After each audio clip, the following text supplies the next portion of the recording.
Welcome, everyone, to Catholic Sunday Scriptures in Context. This is a ministry of St. Paul Parish and the Augustinian Order.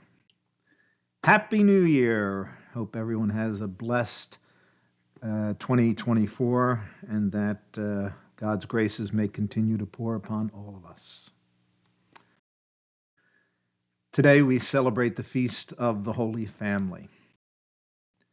Our first reading is from the book of Sirach, which is one of the wisdom literature books of the Hebrew Scriptures. And to understand this, you really need to understand how important the family structure is to the society of the Middle East at the time of Jesus and even today. And that structure and the foundation of it is respect for your mother and for your father. And even today, upon marriage, the new wife moves in with the family of her husband. And this has great economic impact in that it eliminates homelessness and poverty and ensures that the people in the family will work for the family business. Obviously, the problem here is if a family has only daughters, they suffer an economic impact. So, what he's talking about really is father and mother, and that you must always respect your parents, and that the father, who is the head of the household, even as he approaches senility or old age, kindness to him will never be forgotten, because one day you too will be parents, and you should receive from your children what you have given to your parents. Our second reading is from Paul's letter to the Colossians. We don't think Paul ever visited there.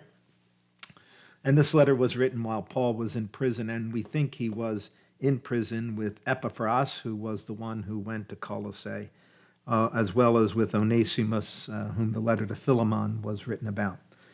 And one of the issues that Paul is addressing is that the people of Colossae, the Colossians, were very much influenced by Gnosticism. And this was that you had a secret knowledge that only the Gnostics could know, and you needed obviously to pay to be in that group to get to know that knowledge.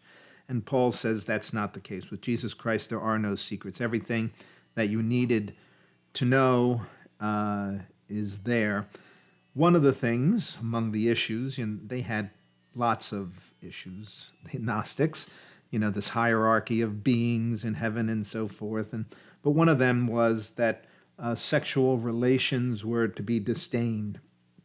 And because of that, many of the men who were Gnostics would, I don't want to say, maybe abuse their wives or not love their wives, and, that they saw their wives sort of as the source of evil, the temptation for them to have sexual things. And that's really what Paul is addressing here. When he starts out with a list of virtues, which was a very common practice in the writing of the Greeks. It was a Hellenistic writing style. And, what you're going to see here in this next page is the shorter version of the passage. So he talks about focusing on Christ and not on this Gnosticism, and that everything you need to know has been revealed in Jesus Christ, and that you should look at, forgiving one another and loving one another, and focus on the emphasis of the family and how the family is critical to that survival of society and to the faith as well. And lastly, we have this famous passage from Luke's Gospel of the purification of Mary. So one of the things that's evident here is that Luke is not Jewish, because some of the things he says about the purification rite is not accurate. But he tells the story, and in this story, two of the characters introduced are Simeon and Anna, who both were prophets of the temple area. And the temple in Jerusalem had, among its many services, a school of prophecy. Children would learn how to be prophetic, how to pray, how to meditate on the scriptures.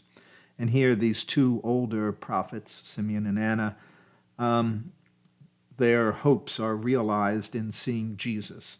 And one of the things that Luke wanted to make sure is that we knew that Jesus fulfilled the law, and as did Mary and Joseph.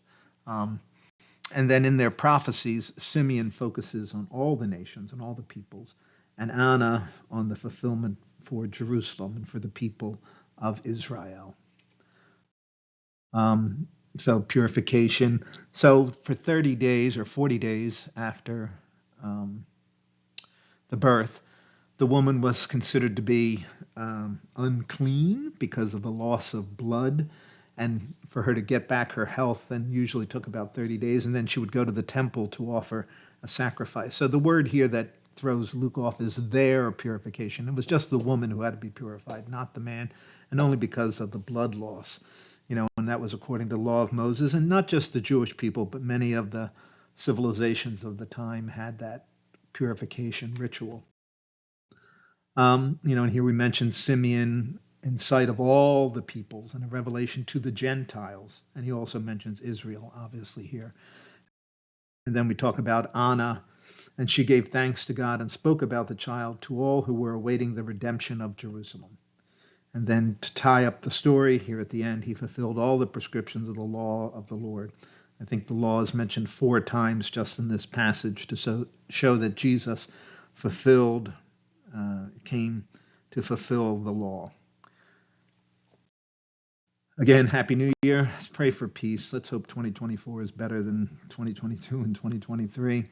And if you think this is helpful to someone, please pass it on. God bless.